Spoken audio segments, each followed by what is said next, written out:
The Hegemony Council chamber stretched across half a kilometer of polished obsidian, its curved walls reflecting the bioluminescent patches of a dozen alien species. Representatives from 47 worlds had gathered for what they believed would be a routine vote: the annexation of a primitive planet called Earth. Inhabited by a species that had barely achieved interstellar communication, Admiral Kethvar of the Zephyrian Empire adjusted his ceremonial plumes as he called the assembly to order.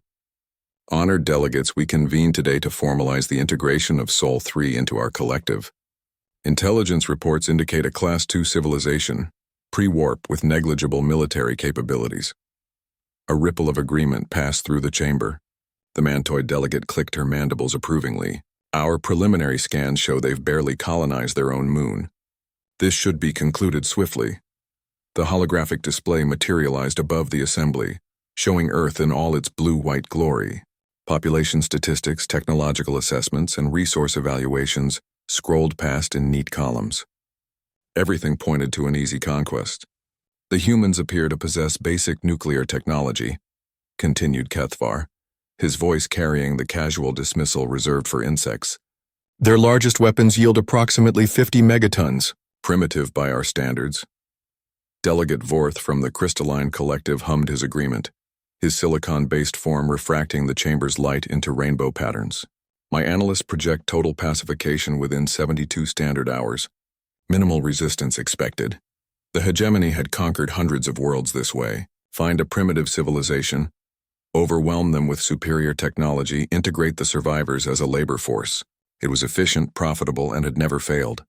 All in favor of immediate invasion? Kethvar's question was purely ceremonial. No one had ever voted against such an obvious strategic advantage. 47 appendages, tentacles, and manipulator arms rose in unanimous agreement. That's when the signal arrived. The chamber's communication array crackled to life, broadcasting on every frequency simultaneously. The universal translator struggled with the transmission before settling into clear, unaccented galactic standard. This is Commander Sarah Chen of the United Earth Defense Force responding to your invasion fleet's approach. We've been monitoring your deliberations for the past 6 hours. A stunned silence gripped the chamber. Impossible. Earth had no deep space communication capabilities. Their most advanced probes had barely left their solar system. You seem surprised, the voice continued, and there was something unsettling in its calm tone. Perhaps you should have conducted more thorough reconnaissance before assuming we were helpless. Admiral Kethvar found his voice first. Human, you cannot possibly threaten this assembly. Your species lacks the technology to what?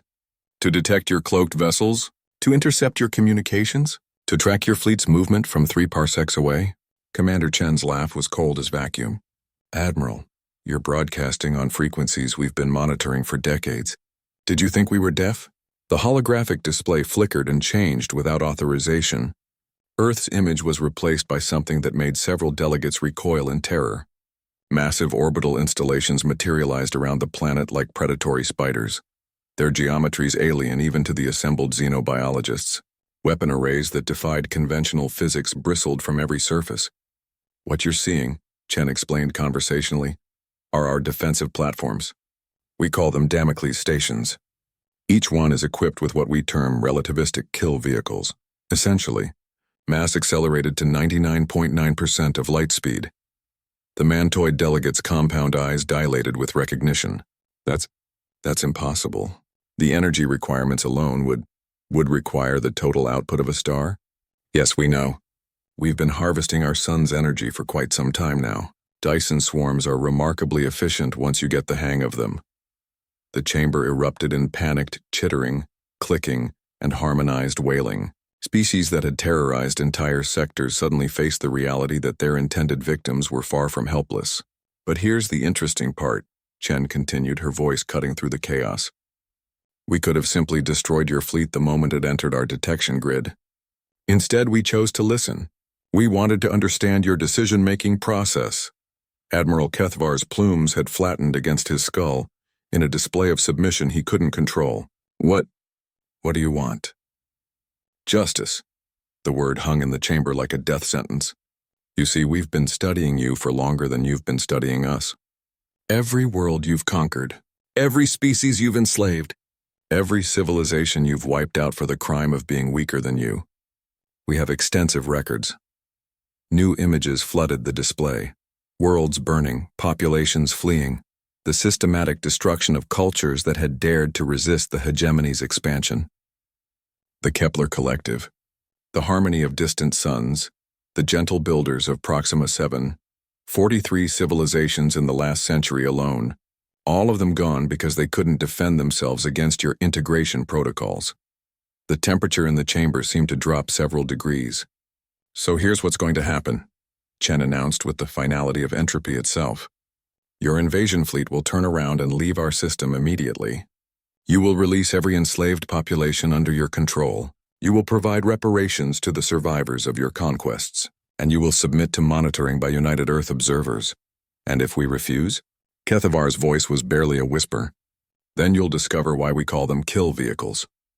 The main display shifted one final time, showing the hegemony's invasion fleet, 300 of their most advanced warships surrounded by pinpricks of accelerating light. Each point of brilliance represented death traveling at relativistic speeds, enough kinetic energy to crack moons. You have 30 seconds to decide, Chen said pleasantly. Choose wisely. The universe is watching.